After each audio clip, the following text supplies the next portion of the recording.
Hello guys, welcome to HPPS School. Today we see Chapter 4 Bharat के विदेश संबंध of 12th class Political Science. Watch the video from start to end. If you like the video, then please like and share. आइए हम chapter 4 Bharat के विदेश संबंध का solution कर लेते हैं। ठीक है, इसमें हम क्वेश्चन नंबर 3 देखते हैं। नेहरू विदेश नीति के संचालन को स्वतंत्रता का एक अनिवार्य संकेतक क्यों मानते थे? अपने उत्तर में 2 कारण बताइए और उनके पक्ष में उदाहरण भी दे। ठीक है, अपने उत्तर में 2 कारण बताइए और उनके पक्ष में उदाहरण भी दे। इसका आंसर देख लेते हैं। नेहरू विदेश नीति के संचालन को स्वतंत्रता का एक अनिवार्य संकेतक इसलिए मानते थे। ठीक है, नेहरू विदेश नीति के संचालन को स्वतंत्रता का एक अनिवार्य संकेतक इसलिए मानते थे क्योंकि विदेशी नीति का संचालन ही देश का हो सकता है। ठीक है, जो स्वतंत्र हो, एक पराधीन देश अपनी विदेश नीति का संचालन नहीं कर सकता क्योंकि वह दूसरे देश का अधीन होता है। ठीक है, क्योंकि वह दूसरे देश के अधीन होता है। जैसे कि 1947 से पहले भारत स्वयं अपनी विदेश नीति का संचालन नहीं करता था, बल्कि ब्रिटिश सरकार करती थी। ठीक है, नेक्स्ट क्वेश्चन देखते हैं। क्वेश्चन नंबर 4, विदेश नीति का निर्धारण घरेलू जरूरत और अंतर्राष्ट्रीय परिस्थितियों के दोहरी दबाव में होता है। 1960 के दशक में भारत द्वारा अपनाई गई विदेश नीति से एक उदाहरण देता हुआ अपने उत्तर की पुष्टि करें। इसका आंसर आ जाएगा, किसी भी देश की ब्रिटिश नीति का निर्धारण घरेलू और अंतर्राष्ट्रीय परिस्थितियों के अंतर्गत होता है। ठीक है, किसी भी देश की विदेश नीति का निर्धारण घरेलू और अंतर्राष्ट्रीय परिस्थितियों के अंतर्गत होता है। प्रत्येक राष्ट्र विदेश नीति बनाते समय अपनी घरेलू जरूरतों एवं अंतर्राष्ट्रीय परिस्थितियों को ध्यान में रखता है। उदाहरण के लिए भारत ने 1960 के दशक में जो विदेश नीति अपनाई, उस पर चीन एवं पाकिस्तान के युद्ध, अकाल, राजनीतिक परिस्थितियां तथा शीत युद्ध का प्रभाव स्पष्ट देखा जा सकता है। ठीक है, नेक्स्ट क्वेश्चन देखते हैं। क्वेश्चन नंबर 5, अगर आपके भारत की विदेश नीति के बारे में फैसला लेने को कहा जाए तो आप इसकी किन 2 बातों को बदलना चाहोगे? ठीक इसी तरह यह भी बताइए कि भारत की विदेश नीति के किन 2 पहलुओं को आप बरकरार रखना चाहेंगे? अपने उत्तर के समर्थन में तर्क दीजिए। ठीक है, एक बार क्वेश्चन को फिर से समझ लीजिएगा। अगर आपके भारत की विदेश नीति के बारे में फैसला लेने को कहा जाए तो आप इसकी किन 2 बातों को बदलना चाहेंगे? ठीक इसी तरह यह भी बताइए कि भारत की विदेश नीति के किन 2 पहलुओं को आप बरकरार रखना चाहेंगे? अपने उत्तर के समर्थन में तर्क दीजिए। ठीक है, तो इसका आंसर देख लेते हैं। भारत की विदेश नीति में चीन एवं पाकिस्तान के साथ जिस प्रकार की नीति अपनाई जा रही है। ठीक है, भारत की विदेश नीति में चीन एवं पाकिस्तान के साथ जिस प्रकार की नीति अपनाई जा रही है, उसमें बदलाव की आवश्यकता है। ठीक है, क्योंकि उसमें वांछित परिणाम नहीं मिल पा रहे हैं। ठीक है, क्योंकि उसमें वांछित परिणाम नहीं मिल पा रहे हैं। इसी प्रकार वर्तमान समय में भारत की शीत युद्ध का अब कोई अस्तित्व नहीं रह गया है। जहाँ तक विदेश नीति के दो पहलुओं को बरकरार रखने की बात है तो प्रथम गुटनिरपेक्षता के अस्तित्व को बनाए रखना चाहिए, क्योंकि वह भारत की विदेश नीति का मूल आधार है।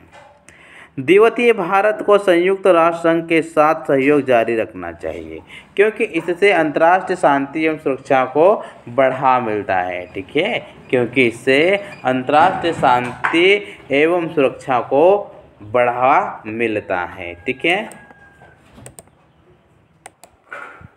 नेक्स्ट क्वेश्चन देखते हैं। क्वेश्चन नंबर 6, निम्नलिखित पर संक्षिप्त टिप्पणी लिखिए। ठीक है, तो क नंबर पे दिया गया है भारत का परमाणु नीति एंड विदेश नीति के मामलों पर सर्वसहमति। ठीक है, तो इसका आंसर देख लेते हैं। भारत की परमाणु नीति, ठीक है, भारत की परमाणु नीति अनुच्छेद 51 के अनुसार राज्य को अंतर्राष्ट्रीय झगड़ों को निपटाने के लिए मध्यस्थता का रास्ता अपनाने संबंधी निर्देश दिए गए हैं। ठीक है, भारत की परमाणु नीति अनुच्छेद 51 के अनुसार राज्य को अंतर्राष्ट्रीय झगड़ों को निपटाने के लिए मध्यस्थता का रास्ता अपनाने संबंध निर्देश दिए गए हैं। ठीक है, ख नंबर पे देखते हैं विदेश नीति के मामलों में, विदेश नीति के मामलों में सर्वसहमति आवश्यक है। ठीक है, क्योंकि यदि एक देश की विदेश नीति के मामलों में सर्वसहमति नहीं होगी तो वह देश अंतर्राष्ट्रीय मंचों पर अपने पक्ष प्रभावशाली ढंग से नहीं रख पाएगा। ठीक है, भारत की विदेश नीति के महत्वपूर्ण बिंदुओं जैसे गुटनिरपेक्षता, साम्राज्यवाद एवं उपनिवेशवाद का विरोध, दूसरे देशों में मित्रतापूर्ण संबंध बनाना था। ठीक है, अंतर्राष्ट्रीय शांति एवं सुरक्षा को बढ़ावा देना इत्यादि पर सदैव सर्वसहमति रहती है। ठीक है, नेक्स्ट क्वेश्चन देखते हैं। क्वेश्चन नंबर 7, भारत की विदेश नीति का निर्माण शांति और सहयोग के सिद्धांतों का आधार मानकर हुआ, लेकिन 1962 से 1972 की अवधि यानी महज 10 सालों में भारत को 3 युद्धों का सामना करना पड़ा। ठीक है, क्या आपको लगता है कि भारत की विदेशी नीति की असफलता है अथवा आप ऐसे अंतर्राष्ट्रीय परिस्थितियों का परिणाम मानेंगे? अपने मंतव्य के पक्ष में तर्क दीजिएगा। ठीक है, तो इसका आंसर देख लेते हैं। आज़ादी के समय भारत ने अपनी विदेश नीति का निर्माण शांति और सहयोग के सिद्धांत पर किया। ठीक है, शांति और सहयोग के सिद्धांत के आधार पर किया, अर्थात भारत अंतर्राष्ट्रीय स्तर पर सभी देशों के साथ शांति एवं सहयोग चाहता था। ठीक है, अर्थात भारत सभी देशों के साथ शांति एवं सहयोग चाहता था, परंतु 1962 से लेकर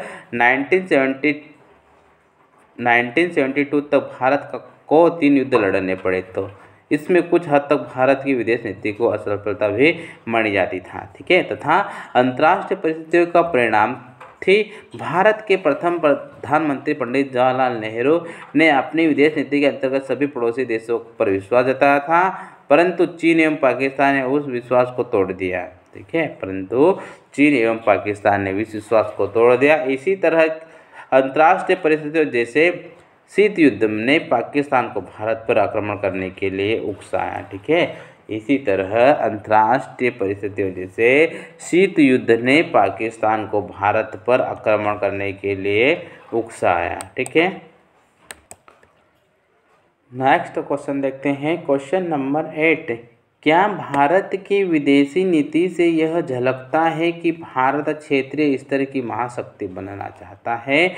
1971 के बांग्लादेश युद्ध के संदर्भ में इस प्रश्न पर विचार करें। ठीक है, 1971 के बांग्लादेश युद्ध के संदर्भ में इस प्रश्न पर विचार करें। इसका आंसर देख लेते हैं। भारत भारतीय उपमहाद्वीपों का सबसे महत्वपूर्ण एवं शक्तिशाली देश है। ठीक है, भारत भारतीय उपमहाद्वीपों का सबसे महत्वपूर्ण एवं शक्तिशाली देश है। अतः भारत की विदेश नीति का संचालन इस प्रकार से किया गया कि भारत भारतीय उपमहाद्वीप में एक महाशक्ति बनकर उभरे।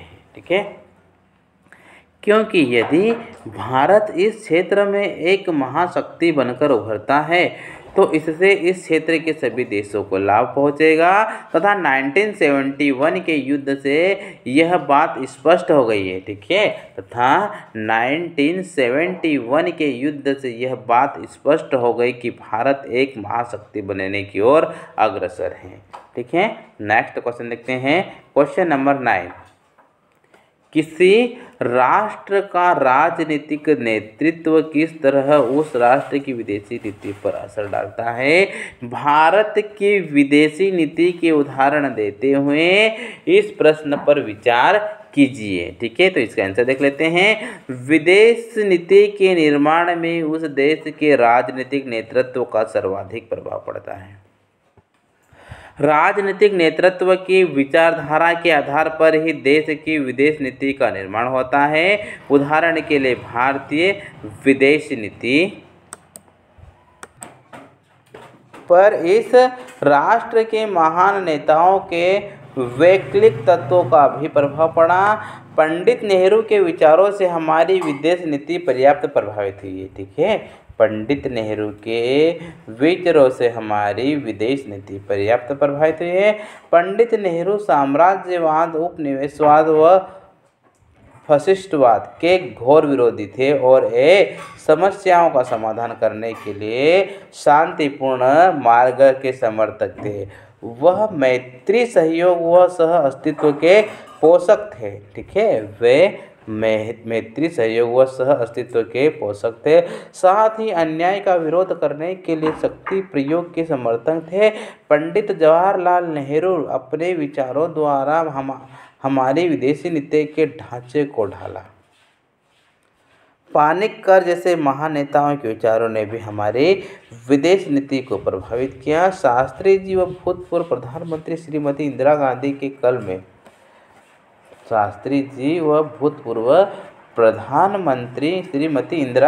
के कल में हमने अपने विदेशी नीति के मूल तत्वों को कायम रखते हुए इसमें व्यवहारिक तत्वों का भी प्रयोग किया है। ठीक है।